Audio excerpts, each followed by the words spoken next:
പ്രധാനമന്ത്രി നരേന്ദ്രമോദിയെ സംബന്ധിക്കുന്നതായി പ്രചരിച്ച ഒരു AI വീഡിയോയുമായി ബന്ധപ്പെട്ട ഹൈദരാബാദ് സൈബർ പോലീസ് കേസെടുത്തത് കഴിഞ്ഞ ദിവസങ്ങളിലായി വലിയ ചർച്ചയ്ക്ക് വഴിവെച്ചിരിക്കുകയാണ്.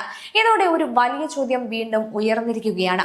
ആവിഷ്കാര സ്വാതന്ത്ര്യം എന്ന പേരിൽ എന്തും അനുവദിക്കാനാകുമോ, അതോ കൃത്രിമ ബുദ്ധി ഉപയോഗിച്ച് ഒരാളുടെ പേരിൽ വ്യാജ ഉള്ളടക്കം സൃഷ്ടിക്കുന്നത് നിയമപരമായി വേറിട്ട വിഷയമാണോ? ആദ്യം ഡീപ് ഫേക്ക് എന്നത് എന്താണെന്ന് നോക്കാം.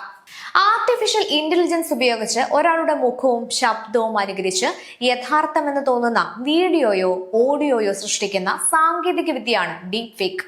ഇത് സിനിമ, വിദ്യാഭ്യാസം, ഭാഷാ സാങ്കേതിക വിദ്യ തുടങ്ങിയ മേഖലകളിൽ ഗുണകരമായി ഉപയോഗിക്കാമെങ്കിലും തെറ്റായ വിവരങ്ങൾ പ്രചരിപ്പിക്കാനും വ്യക്തികളെ അപകീർത്തിപ്പെടുത്താനും തെരഞ്ഞെടുപ്പുകളെ സ്വാധീനിക്കാനുമുള്ള സാധ്യതകൾ ഉണ്ടെന്ന ആശങ്ക ലോകമെമ്പാടും ഉയർന്നിട്ടുണ്ട്. അതുകൊണ്ട് തന്നെ പല രാജ്യങ്ങളും ഡീപ് ഫേക്ക് നിയന്ത്രിക്കുന്നതിനുള്ള നിയമങ്ങൾ ശക്തമാക്കുന്ന നടപടികളിലേക്ക് കടക്കുകയാണ്.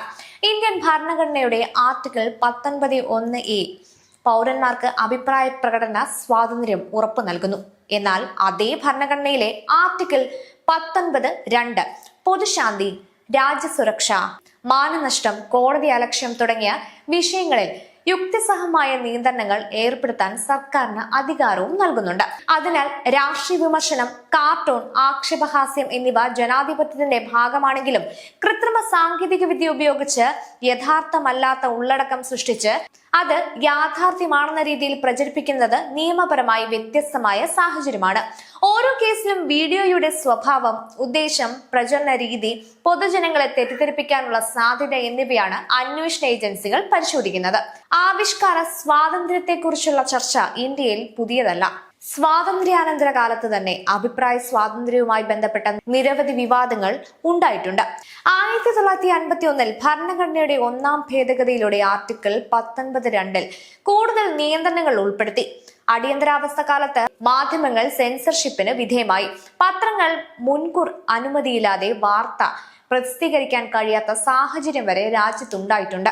അതേസമയം വിവിധ കാലഘട്ടങ്ങളിൽ വിവിധ സംസ്ഥാന സർക്കാരുകളും കേന്ദ്ര സർക്കാരുകളും ചില പുസ്തകങ്ങളും സിനിമകളും നിരോധിച്ച സംഭവങ്ങളും ഇന്ത്യൻ ചരിത്രത്തിന്റെ ഭാഗമാണ്. അതിനാൽ അഭിപ്രായ സ്വാതന്ത്ര്യവും ഭരണകൂട ഇടപെടലും തമ്മിലുള്ള ചർച്ച ഓരോ കാലത്തും വ്യത്യസ്ത രൂപത്തിൽ ഉയർന്നു വന്നിട്ടുണ്ട്. ഇന്ന് ലോകം നേരിടുന്ന ഏറ്റവും വലിയ വെല്ലുവിളികളിലൊന്നാണ് ഡീപ് ഫേക്ക്. ഒരു സാധാരണ വീഡിയോ പോലും യഥാർത്ഥമാണോ കൃത്രിമമാണോ എന്ന് തിരിച്ചറിയാൻ പ്രയാസമുള്ള സാഹചര്യമാണ് പലപ്പോഴും ഉണ്ടാകുന്നത്. തെരഞ്ഞെടുപ്പുകൾ, സാമ്പത്തിക വിപണി, സാമൂഹിക സമാധാനം, വ്യക്തികളുടെ സ്വകാര്യത തുടങ്ങിയ മേഖലകളിൽ ഇത് വലിയ സ്വാധീനം ചെലുത്താൻ കഴിയുമെന്ന് വിദഗ്ധർ മുന്നറിയിപ്പ് നൽകുന്നു. അതിനാൽ സാങ്കേതിക വിദ്യയുടെ വളർച്ചയ്ക്കൊപ്പം നിയമ സംവിധാനങ്ങളും നവീകരിക്കേണ്ട സാഹചര്യം ലോകമെമ്പാടും രൂപപ്പെട്ടിരിക്കുകയാണ്. ഇത്തരം വിഷയങ്ങളിൽ മാധ്യമങ്ങൾക്കും സാമൂഹിക മാധ്യമ ഉപഭോക്താക്കൾക്കും വലിയ ഉത്തരവാദിത്തമുണ്ട്. ഒരു വീഡിയോ യഥാർത്ഥമാണോ എന്നത് സ്വീകരിക്കാതെ പ്രചരിപ്പിക്കുന്നത് തെറ്റായ വിവരങ്ങൾ വ്യാപകമായി പ്രചരിക്കാൻ കാരണമാകും. അതേസമയം അന്വേഷണ നടപടികളെയും നിയമപ്രക്രിയയെയും വിമർശിക്കാനും വിലയിരുത്താനും ജനാധിപത്യത്തിൽ എല്ലാവർക്കും അവകാശമുണ്ട്.